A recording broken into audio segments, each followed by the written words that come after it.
got Chef Matt Troost from 3 Aces from Mariano's Tastemaker this month. Matt's known for one of the best burgers in town, and he's going to show us what he looks for in ingredients when shopping for the perfect burger.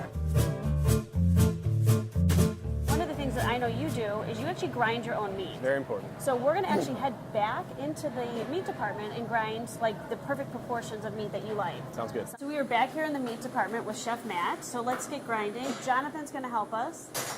What is the mixture that you picked for this burger? Chuck meat, some sirloin. Try and keep it about 75% lean meat, 25% fat. Wow, look at all that. So you do like a little bit of fat in there. The fat is where the flavor is, and I'm not shy about that, so. There you go. All right, thank you. So something I love about your burgers is the way you name them. Yes. And this one's called the Spice is Right. Absolutely. Spicy habanero peppers in there, give it a good kick, and that's where that spice comes from. All right, so let's get all the fixins for the burger. All right, What well, do we're we going to grab need some first? frisee. And then you also have a great sauce for the burger. Yes, we have charred scallion aioli, so we'll just grab some scallions real quick. And then we just have to get the hot stuff. Habaneros it is. And so is there a way to test if one's hotter than the other? You're really not going to go wrong picking out a habanero. You want them to be like kind of crisp. A little bit firmer? Yeah, a little firmer. Regardless, they're going to be spicy, they're going to be good. So I am a huge beer fan, so I As would am I. love to see what you pick out for this spicy burger. I like this Lagunitas, a little something something. That's a nice ale, and probably one of my all-time favorite beers is Bell's Two Hearted IPA. It's going to help cut through that fat, cut through that heat, round the whole thing out. All right, I'm excited. So let's go grab the chips. Sounds good. Let's get some kettle chips. So which flavor do you go for? I think I'm probably going to go salt and pepper chip. My favorite are salt and vinegar. Salt and vinegar it is. I think we're ready to head to the grill. Sounds great. All right, let's go. We're going to do all the condiments first. Let's grill off these scallions. We're going to take these, put a little oil on them,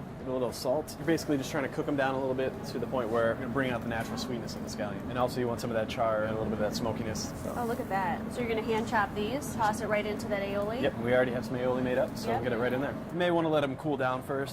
Fortunate enough that... You have chef fingers. Yeah. So we're going to toss this right in? Yep, right in there like so. You want to give it a little stir? Yeah, that'd be great. I like that it gets that char even in there. So next is the frisee. What I like to do is basically just kind of hold it, cut that root end off right there. So what's interesting with this is you have heat, you have this nice charred flavor, and this adds a little bit of bitter. So you really kind of layered all of these flavors on top of this burger. Kind of the idea, you know, in your burger, it's going to be a lot of fatty stuff in there. You want to find a way to balance that out. It's a whole experience as opposed to just, you know, another Just burger. about the meat. It's a nice, beautiful say right here. We're going to squeeze the lemon juice in there, have a little bit of salt in there, and a little bit of pepper. It's always about seasoning. Season everything the whole way through. So I think we're going to grill the burgers, right? Let's go for it. The most important part of a burger is the seasoning. Some nice salting, peppering. And that's a good coating, and it looks like it snowed on there. You really only get the opportunity to season the burger once, and you want to make sure you do it right. What are some great grilling tips at home for somebody? How high should the heat be? You want to have enough heat on it so that you get a decent sear on it. Good tip usually is if you can hold your hand about this high of it for a couple seconds, you know your heat's about right. So the best thing is to leave them on the grill and not touch them until they're really ready to flip. I've heard that it doesn't really make a difference if you flip it 10 times or if you flip it once. All right. So what's your choice? Flip it once. I think All we're right. about ready to flip them. Okay. Actually, these are going to look great. Oh my gosh, look at the grill marks on there. Next step right here is we're going to add some cheese so it has a little bit of time to melt. And we have some nice thick slice because Yep. we hand cut the cheese. I think we're going to go ahead and get the buns on so we can get a nice little grill mark on them. Did you put anything on the bun or you just throw it right on the grill? We have enough fat on this burger that there's really Right. no need to put any more on there. Now you also do a lot of other flavor profiles with your burger. We did a shaken not stirred burger last night that I really enjoyed. We took flavors of martini, some olive ketchup. We did vermouth, caramelized onions, some vodka and horseradish aioli. It's kind of a fun one. How often do you create new burgers? Once a week. It's a fun thing. It's a good way for me to play around. You know, I get my cooks, give them a chance to come up with a burger. I actually like that you did the cheese thicker because it really holds up to the burger too. Yeah, you don't lose the flavor of the cheese. It kind of just hugs down to it. We're going to set our buns up, and then we're going to pile everything on.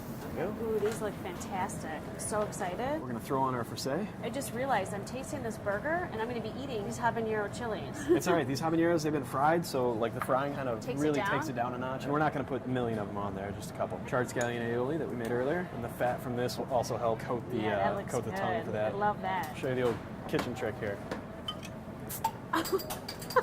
So, top the burger off. Looks awesome. You want to grab chips too? Hell yeah. Great tips. Thank you so much for coming. Glad to be here. And I'm going to finish eating with you. All right. Cheers. Cheers.